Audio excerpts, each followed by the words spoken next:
Hello Pre-Algebra, welcome to section 8.2 where we're going to be dealing with sequences and equations. Sorry for the delay in getting the video up for you. The vocabulary that goes with this section, some of these words will make sense, some of them we'll have to wait till we get them in context, but we're going to be talking about a sequence. A sequence is an ordered list of numbers. By order do we just mean one comes before the other. There's a first, a second, a third, and they stay in that order. Term is what we call each number in a sequence. We might refer to the first term or the second term. It's a way of labeling them. There's various kinds of sequences, but in this particular section we're going to talk about arithmetic sequences. Now the word looks like arithmetic, but it's pronounced arithmetic. An arithmetic sequence is when the difference between any two consecutive terms is the same. Like between the first and the second term there might be a particular difference, and that's going to be the same between the second and the third, or the third and the fourth. And that difference that's always the same in the sequence is called the common difference. This will give us just some words that we can use and understand in this section. So here's a sequence of numbers, 6, 7, 8, and 9, and it might ask you to describe it using words or symbols. We might describe it in words, and we might describe it with symbols. So if I'm going to describe this in words, I might say that it's a sequence with a common difference of 1 that starts with 6. Okay, I can look at these and tell that from 6 to 7, I would have added 1. From 7 to 8, we would add 1. From 8 to 9, we would add 1. That's how I know that the common difference is 1. And I look at this first term right here. The first term is 6, so I could say it starts with 6. Now, sometimes it helps to look at, instead of a sequence in line, like in a table. And if I were going to make a table of this, I would probably call this the term number, and then I would have the term. And this would be my T-chart. I might call this variable N for number, and this variable T for term. So the first term is 6, the second term is 7, the third term is 8, the fourth term is 9. It helps me to look at it in a T-chart because what we're going to look at now is how I might write this in symbols. And sometimes it helps you find the common difference too. I notice right here my common difference is I've added 1 between each term, so sometimes that's easier to see. That's my common difference.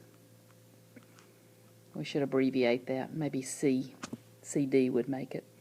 The other thing I notice about this is that when I look at the term number, that to get the term, I'm always adding 5. 1 plus 5 is 6. 2 plus 5 is 7. 3 plus 5 is 8. So if I wanted to write this in symbols, symbols mean basically in an equation, I might write that the term T is equal to the term number plus 5. Okay, so here I've written it in words, and here I've written it in symbols. Okay, these are two ways of describing the sequence. Let's look at another one. Here's another sequence. Again, for me, I think it's easier to see it as a T-chart. So let's do term number and term. The first term is 4. The second term, the second term is 8. The third term is 12, and the fourth term is 16. One of the first things I want to find is the common difference, and that's going to be the difference in the term. So I'm looking at this column right here. Well, I notice that if I add 4 to 4, I get 8. And if I add 4 to 8, I get 12. And if I add 4 to 12, I get 16.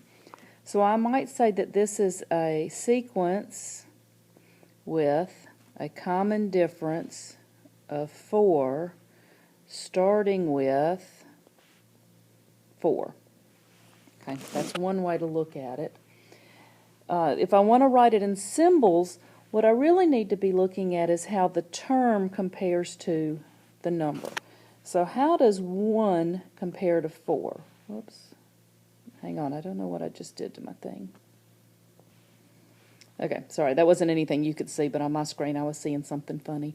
All right, I want to know how 1 compares to 4, and how 2 compares to 8, and how 3 compares to 12. Okay, so some people might notice that you are multiplying by 4. So I could say that the term is 4 times the term number. Okay, do you see that pattern? The term is equal to 4 times n. This would be words, and this would be symbols. Here's another one to look at. Let's call my term and my number. First term is 10, second term is 11, third term is 12, fourth term is 13. The common difference is 1. So I could just say this is a sequence with a common difference of 1 beginning with 10. If I want to write it in symbols, I want the term is going to equal, so now this is where we're looking at comparing the term, the number to the term. So if I look at it, what do you do to 1 to get 10? That you do the same thing to 2 to get 11, and 3 to get 12. Okay, it's not jumping out at me right away. But let me give you a little hint that sometimes helps me. When I'm looking at the pattern in this table, we usually look at going down. What if you looked at going the other direction? What if the 0 term, I want the nth, the 0 nth term, 0 number term. In the pattern here, 13, 12, 11, it would be 9. What that tells me is that the 0 term is 9, so that's kind of where I'm starting. I don't know how to make this make sense exactly. But what I know is that the term is going to equal to the term number plus 9. The plus 9 comes right here at the 0 term. The coefficient of n is actually 1, and that 1 is showing up right here with the common difference. Now, because it's a 1, we don't necessarily write it. So I would really write the equation t is equal to n plus 9.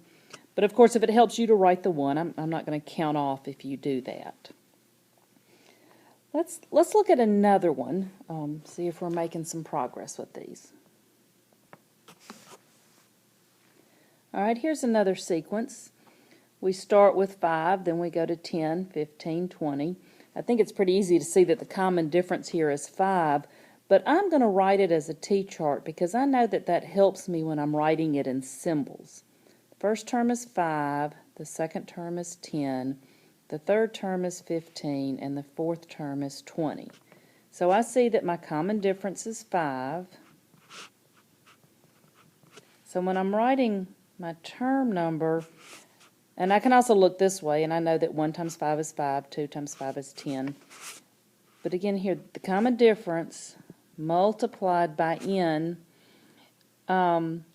looks like it's going to work out okay, but let me show you something. If I put the 0 term in up here like I did earlier, and I'm looking at the pattern, 5, 10, 15. Okay, so go backwards, 20, 15, 10, 5. This would be 0. So it starts at 0. Now, I wouldn't necessarily write this in an equation, but this is what I was looking at earlier, is the 0 was 9, and so I added 9.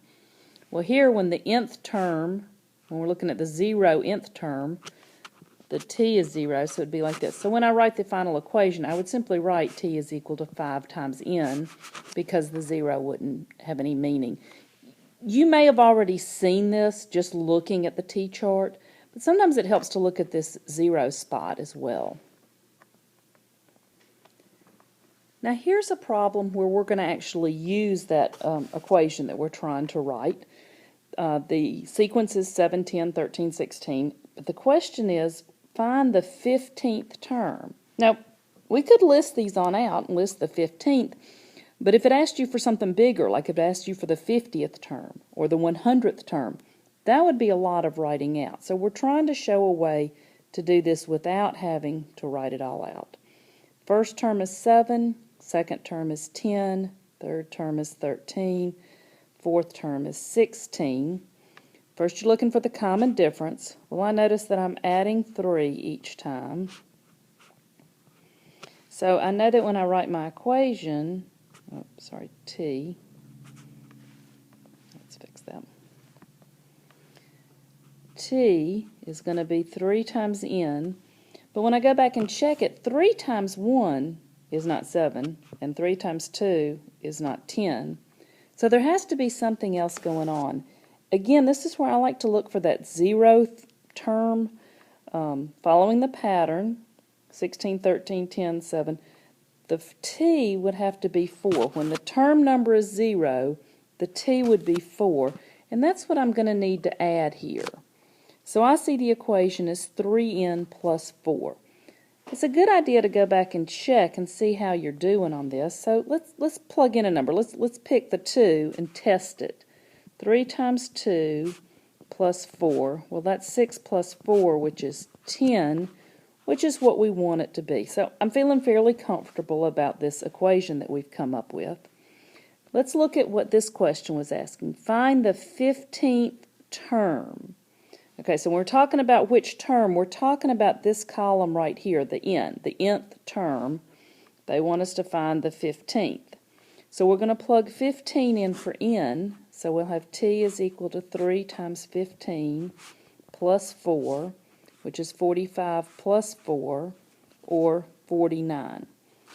So the 15th term of this sequence would be 49.